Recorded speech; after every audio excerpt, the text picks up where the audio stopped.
Bueno, se habrán enterado que hubo una reunión, un encuentro trascendente, un encuentro que nosotros veníamos mencionándolo desde hace 2 o 3 meses, que ya se había anunciado y que estaba un poco en duda, ¿no?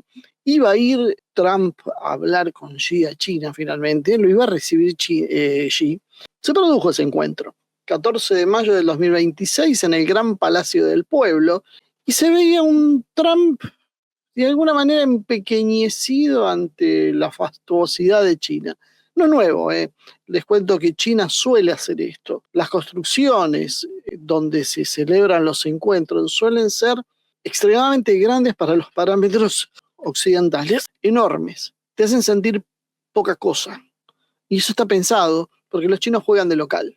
Y cuando juegan de local, ponen el estadio y te lo hacen pesar. Y hay que estar muy acostumbrado a estas cosas para no sentirse abrumado por lo que es China. China refleja su poderío en eso. Y eso condiciona psicológicamente, y creo que de alguna manera lo ha sufrido también Donald Trump, ¿no? Yo hoy voy a tratar de analizar un poquitito lo que pasó, muy poquito, pero sobre todo ver qué subyace detrás de esto. Porque esto no es gratuito. El encuentro, como decíamos, se realizó hoy, 14 de mayo del 2026.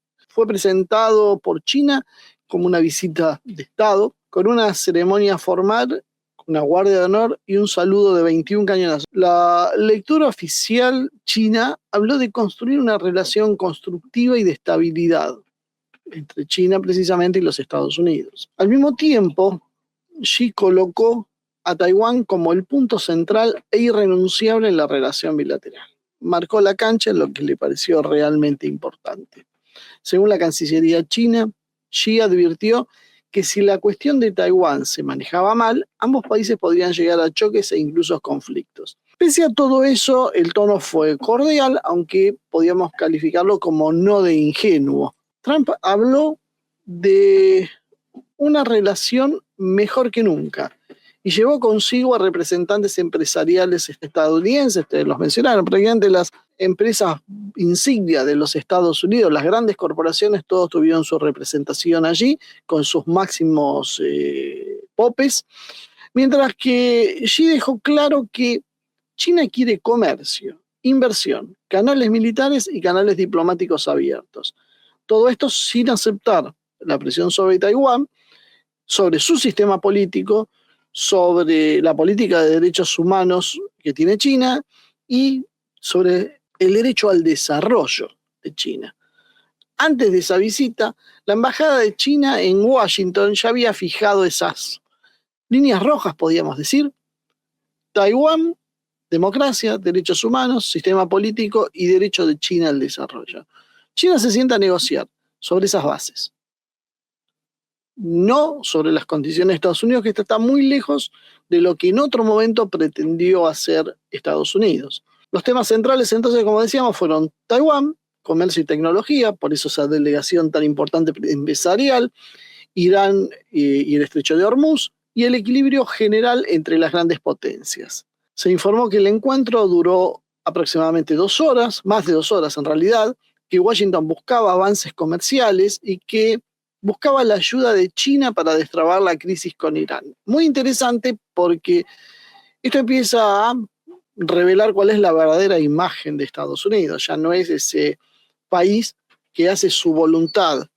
Este es apenas un país que le tiene que pedir ayuda a China para poder solucionar un problema en el cual se metieron, iba a decir solos, en realidad los metió Israel. Beijing quería alivio a las restricciones tecnológicas, sobre todo básicamente el tema de los chips, es una de las cosas más importantes, el comercio y las exportaciones estratégicas. También se habló de Ucrania, Medio Oriente y la península coreana, aunque, y esto también es llamativo y que causó eco, que después vamos a mencionar, Rusia no apareció como un tema central en el debate. La diferencia entre Trump y el globalismo demócrata creo que es marcada y creo que ahí es donde tenemos que empezar a prestar atención para ver qué mundo se está construyendo. Como en general en todas estas cosas, uno tiene que empezar a olvidarse de la propaganda y tiene que empezar a ver hechos y políticas profundas. La diferencia no es que Trump haya renunciado a la primacía de Estados Unidos, porque eso no lo hace, pero sí ha cambiado el método de negociación. El enfoque demócrata, globalista, bajo el gobierno de Biden, ordenó la relación con China bajo la lógica de la competencia estratégica. ¿Esto qué significó? Alianzas, cerco tecnológico, controles de exportación, presión sobre los semiconductores, coordinación con aliados y aumento de la tensión sobre Taiwán. Esto no fue política de Trump, esta fue la política de Biden. Y fue la política desde Obama en adelante. El pivote hacia Asia fue exactamente eso, empezar a presionar a China para asfixiarla. Un informe de la Fundación Carnegie resume la política de Biden como una consolidación de la competencia estratégica con China, con la tecnología como el centro de gravedad.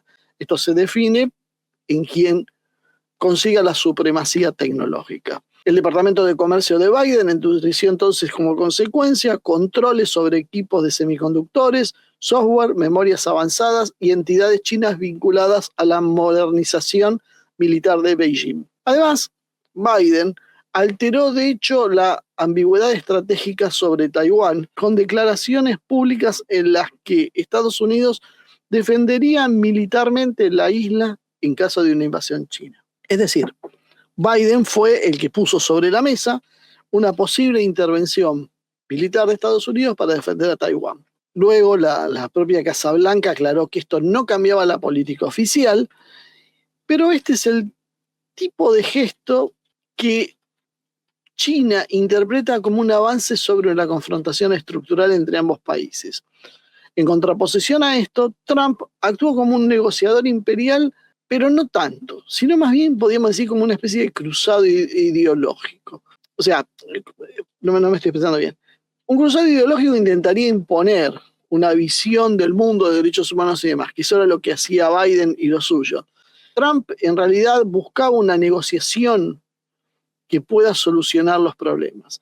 No le interesa a Trump democratizar China ni disciplinarla en nombre de los derechos humanos. Eso empieza a salir de la ecuación. ¿Qué busca a Trump? Que China le compre, negocie, ceda algunos puntos en concreto y sobre todo no rompa las cadenas de suministro críticas para la economía de Estados Unidos, ayudando a Estados Unidos a estabilizar frentes que hoy están desgastando a Estados Unidos.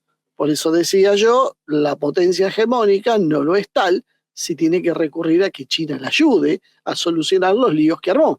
Esto no lo convierte a Trump en un aliado directo de China, porque hasta hemos visto que la administración de Trump ha sancionado personas y empresas acusadas de facilitar el petróleo iraní enviado a China, lo que muestra en realidad que Trump intentó utilizar un método que combina la presión directa con la negociación personal. Algo que ya es un patrón repetitivo en Trump. Y ahí está la diferencia entre las dos políticas. Que esto es lo que veo que en general nadie se está preocupando, pero creo que es algo serio que deberíamos observar en detalle, sin tantos dogmatismos. El globalismo liberal, que es la política de Bruselas, la política de Londres y la política del Partido Demócrata de Estados Unidos, más el sector de republicanos tradicionales, pretende sostener una hegemonía estadounidense mediante bloques ideológicos. La OTAN ampliada, la presión normativa, sanciones y guerra tecnológica. Trump, por otro lado, intenta sostener esto, pero mediante acuerdos entre potencias, no con la presión sobre sanciones e imponiendo una ideología. Trump busca beneficios concretos y una política exterior menos subordinada a sus aliados europeos. Trump no es antihegemónico, y acá vienen las confusiones. Intenta también ser hegemónico, pero es pragmático a la vez. Y es una forma distinta a la que intenta implementar Trump de preservar el poder. China, por otro lado, no negocia desde la debilidad. China recibe a Trump con cortesía, pero no como un subordinado. Y de hecho ha marcado diferencias con el trato cálido que le dio a Putin. China lo recibió cortésmente a Trump, pero le dio menos centralidad mediática previa. Los medios chinos no hablaron de esta reunión, no le dieron importancia a la reunión. No dijeron, viene el jefe del mundo. Imagínense lo que sería en la Argentina si viene Trump a hablar por Milei. Bueno, en China esto pasó prácticamente desapercibido. Los medios chinos no le dieron la importancia que le han dado, por ejemplo, a visitas de Putin. Hicieron la advertencia de las líneas rojas, lo hizo la Embajada de China en Estados Unidos, y hicieron determinados gestos que mostraron que a Putin se lo puso en un nivel diferente al de Trump. Esa lectura se hace a través de los gestos ceremoniales, aunque no quiere decir esto que la recepción a Trump no haya sido importante, lo fue. Pero China no fue a la reunión a pedir permiso, sino a fijarle condiciones a Estados Unidos. No es una China que agacha la cabeza, es una China que serenamente plantea qué es lo que quiere y actúa en consecuencia. Y a nosotros nos cuesta entender esta forma de actuar porque estamos acostumbrados a líderes bravucones que gritan, que insultan, que despotrican y que después en realidad hacen poco y nada. Bueno, China es exactamente lo contrario. No levanta el tono de voz, no grita, pone una sonrisa, habla de cooperación y de amabilidad, pero tiene herramientas para ser dura cuando quiere. Xi no planteó la ruptura con Estados Unidos, planteó otra cosa, planteó una convivencia bajo un reconocimiento mutuo de zonas vedadas. Es decir, sí hablamos de comercio, sí hablamos de inversiones, hablamos de canales militares, de gestión de crisis, todo eso está dentro de lo que China espera. Pero no está en discusión Taiwán, no está en discusión el sistema político chino, las elecciones, la visión de derechos humanos, ni nada. China se gobierna como se le antoja a los chinos y los estadounidenses no tienen nada que opinar. No parecería ser algo demasiado extraño, pero sí lo es en nuestro mundo, donde nadie sabe bien por qué Estados Unidos tiene la atribución de decirle a otro país cómo tienen que ser sus elecciones, su sistema de gobierno, su sistema de elección como decíamos, de autoridades, cómo tienen que comportarse, cuál tiene que ser su política exterior. Bueno, China dice, de esto ustedes nada. Y pone un paraguas sobre el derecho al desarrollo. China se va a seguir desarrollando y no va a aceptar medidas que corten ese desarrollo. La soberanía interna, entonces, de China queda fuera de la presión occidental. Creo que esto le aclara mucho el panorama a aquellos que muchas veces dijeron que China era un títere del globalismo. Bueno, estamos viendo que China no es un títere del globalismo, ni es un títere del trumpismo, ni es un títere de nadie. China es China. China no ha aceptado presiones y políticas de Occidente durante un tiempo, cuando se consideraba débil y que las necesitaba.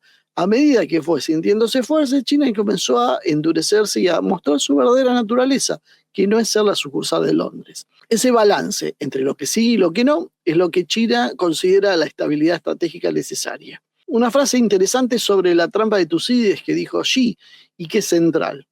Beijing, ¿qué dijo esta vez? China acepta competir, pero no acepta que Estados Unidos convierta su ascenso en una guerra inevitable. Es decir, vamos a competir. Esto no quiere decir que Estados Unidos tenga que ver a China como un rival en una guerra. Si Washington pretende seguir siendo la única potencia ordenadora del sistema, sí va a haber choque. Ahora, si acepta una relación de igual a igual entre grandes potencias, habrá margen de negociación y China prefiere la negociación. Se empieza a hablar de un triángulo Washington, Beijing, Moscú. Se está caminando hacia una estructura de poder tripartita, no en el sentido de un directorio mundial y estable, formal, pero sí aparece como una triangulación competitiva entre estos tres factores, tres polos, Estados Unidos, China y Rusia. Estados Unidos es la potencia con mayor capacidad financiera, es la potencia con el mayor presupuesto militar, yo ya diría que no con el mayor poderío militar, es una potencia que tecnológicamente está siendo superada. De más de 70 áreas tecnológicas claves, China ya domina en un número un poco superior a 60, o sea que básicamente tienen el dominio en casi el 80-85% de la tecnología. Tiene un marco de alianzas muy importante, Estados Unidos, y sobre todo tiene mucho peso en la diplomacia y en la incidencia sobre el relato mundial. El papel de los medios de Occidente y la capacidad para moverse en plataformas y otras tecnologías le da un cuerpo de ventaja sobre China y sobre cualquier otro competidor. Pero ya no tiene la facultad de imponer disciplinas sobre todos juntos. No puede imponerle cosas a China, a Rusia, a Irán, a Europa, al sur global. intenta, paga costos cada vez más crecientes y cada vez la situación es más complicada. China ha resultado ser un gran competidor industrial, diría que ya lo ha superado, un gran competidor comercial y tecnológico. Por otro lado, Rusia es el polo militar, nuclear, energético y territorial y euroasiático que le sirve de sostén a China para que no esté sola frente a Washington. Por eso, China en realidad no debería tener incentivos estratégicos para abandonar a Rusia, cosa que en Moscú hay muchos que hace rato que desconfían de esta relación. China puede negociar con Trump, puede buscar obtener ventajas comerciales, tecnológicas o tácticas en Taiwán, pero si China ayuda a eliminar a Rusia como un factor de poder, se va a quedar sola frente al aparato estadounidense. En la lógica clásica de equilibrio de poderes, el juego siempre tiende a ser de 2 contra 1. Si China entrega a Rusia, el uno siguiente va a ser China. Por lo tanto, no le conviene entregar a Rusia, simplemente por eso. Esto no significa, y los chinos son muy calculadores, esto no significa que Beijing sea alguien extremadamente fiel a Moscú. Hay sectores en Rusia que tienen una desconfianza que es real. Hay sectores duros en Rusia que temen que China negocie a sus espaldas con Estados Unidos sin tener en cuenta los intereses rusos, que Rusia quede ausente de esa agenda, por eso les preocupaba que no se haya hablado, y que Beijing use su relación con Moscú como una moneda de intercambio con Estados Unidos. Esa preocupación aparece con claridad en el pensamiento ruso hoy, en un sector por lo menos, que plantea que el factor ruso estaría ausente de las conversaciones y que Rusia podría tratar de una tercera fuerza subordinada.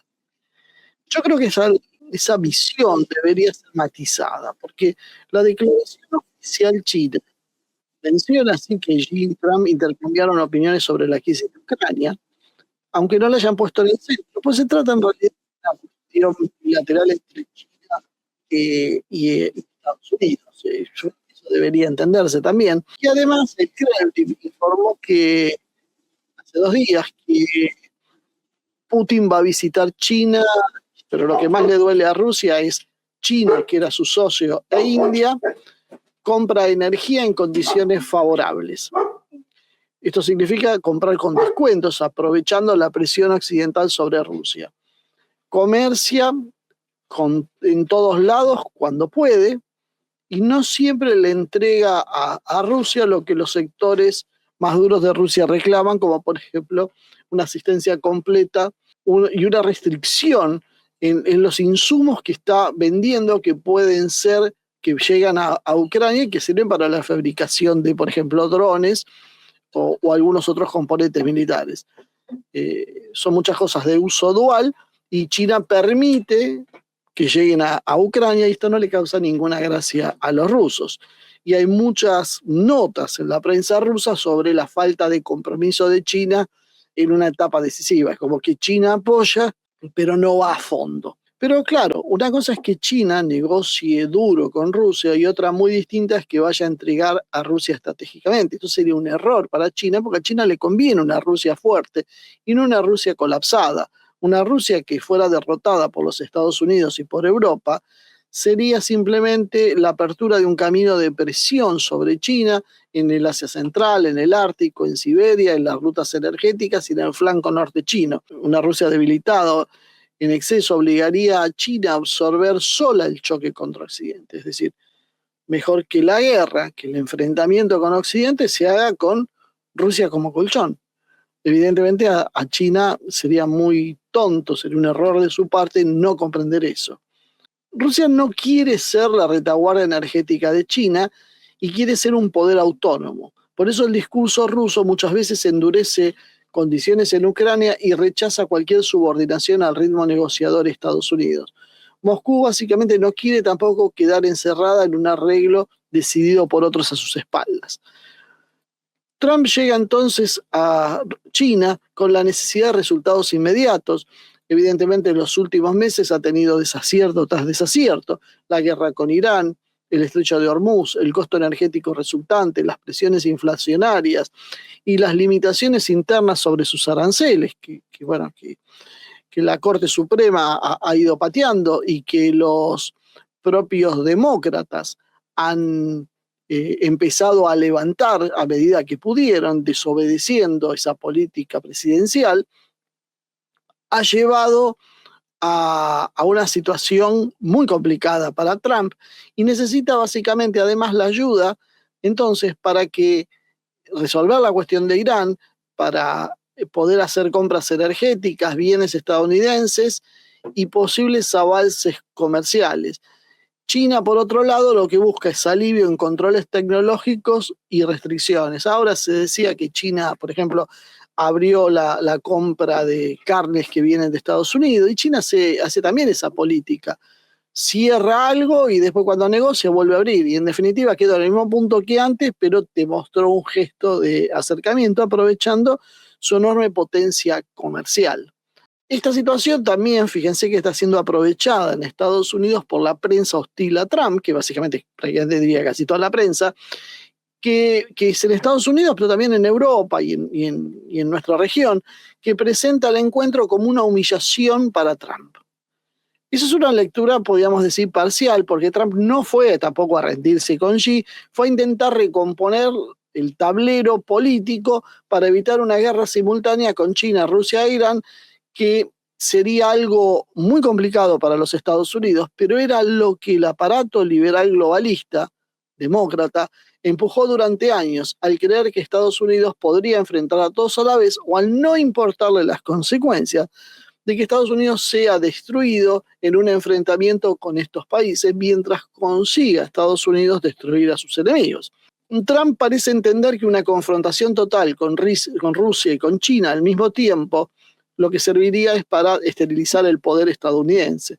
Un gobierno demócrata, en cambio, parece mucho más dispuesto a usar a Estados Unidos como un brazo militar financiero en una estrategia transnacional donde Europa, la OTAN, las finanzas, las tecnologías y los aparatos ideológicos impongan una larga guerra contra los polos no subordinados. Acá también nos podemos preguntar si estamos marchando hacia un mundo tripartito o si a un mundo multipolar o si a un mundo con dos potencias rectoras, como muchos ahora creen que serían China y Estados Unidos. Evidentemente sí no son tres potencias equivalentes, pero sí son tres potencias indispensables para el equilibrio global. Es decir, no valen lo mismo, no tienen la misma potencia, pero las tres son necesarias. Estados Unidos porque conserva la posición heredada de ser la potencia hegemónica, China porque tiene hoy la centralidad económica, industrial y tecnológica, y Rusia porque es quien impide que Eurasia quede bajo control occidental y es la que sostiene el componente militar nuclear más importante que da equilibrio contra Occidente. Pero el mundo ese no sería solo tripartito porque hay otros actores importantes que también están empezando a hacer sentir su voz. La India, Irán, después de lo que ha sucedido, gana muchos casilleros, Turquía, Brasil, Arabia Saudí, Indonesia y otros más que van ganando cada vez más y más margen y que comienzan a ser factores a ser tenidos en cuenta. Por eso creo que sigue vigente la idea de un mundo multipolar. Tal vez podemos hablar de un triángulo superior de seguridad estratégica entre Washington, Beijing y Moscú. Si ese triángulo se estabiliza, baja el riesgo de una guerra mundial. Si se rompe, bueno, el sistema entra en una fase de confrontación abierta que va a arrastrar a todos. El encuentro entre Xi y Trump muestra que el poder real empieza a reconocer sus límites. Trump no abandona la idea de una hegemonía estadounidense, pero empieza a negociarla de un modo transaccional. China no busca una guerra con Estados Unidos, pero exige que Washington acepte límites concretos. Rusia observa con cierta desconfianza todo lo que está sucediendo entre Washington y Beijing, sobre todo lo que pueda afectar su margen de maniobra, pero también sabe que China no puede darse el lujo de permitirse dejar caer a Rusia o perderla sin quedar estratégicamente expuesta. Si Rusia haría lo que decía Moreno, por ejemplo, de aliarse con Estados Unidos, sería un enorme problema para China. Entonces lo que parece estar emergiendo es una fórmula que no nace de la paz de los imperios, pero sí nace de una negociación entre potencias que son conscientes de que no pueden destruirse sin destruir el propio sistema que la sostiene. Si Trump quiere un Estado fuerte, tiene que actuar con cierta inteligencia y su objetivo es precisamente ese, un Estados Unidos fuerte por fuera del dogma globalista. Recuerdo que el dogma globalista es bajar la importancia de los estados o destruirlos simplemente para reemplazarlos por un modelo privado corporativo, que después podrá estar refugiado detrás de una organización internacional, pero que básicamente el control sea del capital. China, por otro lado, quiere un reconocimiento de su ascenso sin la necesidad de una guerra que perturbe su marcha triunfante, y Rusia quiere evitar que el reparto se haga sobre sus costas. Y Europa, de alguna manera, queda atrapada en esta estrategia liberal atlantista, corriendo el riesgo de quedar como el actor que apostó todo a una confrontación, mientras que los otros empiezan a negociar, porque Europa se está orientando hacia la guerra con Rusia. Pocas posibilidades va a tener de que esto salga como algo exitoso si hay un acuerdo entre Rusia, China y Estados Unidos. Europa quedaría simplemente muy mal enfocada. Y a esto podemos agregar, creo que debemos en realidad agregar, una distinción fundamental que tiene que ver con este encuentro y la forma de verlo. Creo que hay dos planos distintos de análisis que tenemos que complementar. Uno es un plano coyuntural, inmediato, donde aparece un Trump debilitado, presionado y obligado a buscar una salida. El otro es un plano de fondo más estratégico, donde aparece el antiguo Trump, el que ganó las elecciones.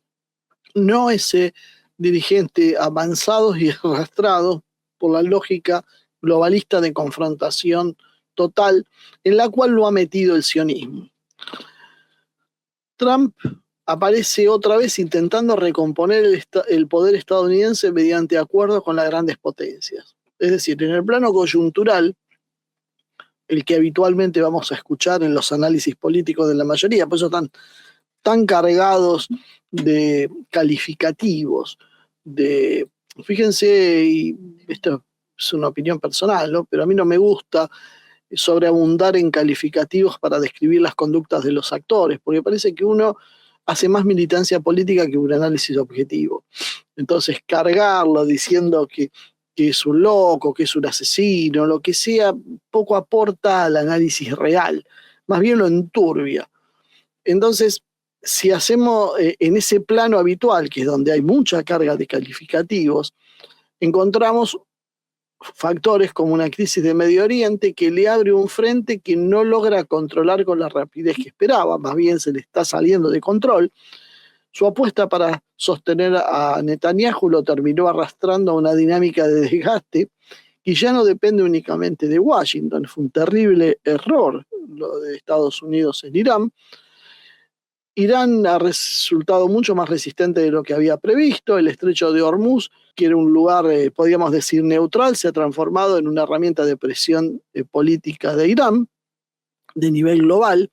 El precio de la energía empezó a tener un costo interno muy importante que está ahora dando la imagen de Trump y que está comprometiendo su situación política interna.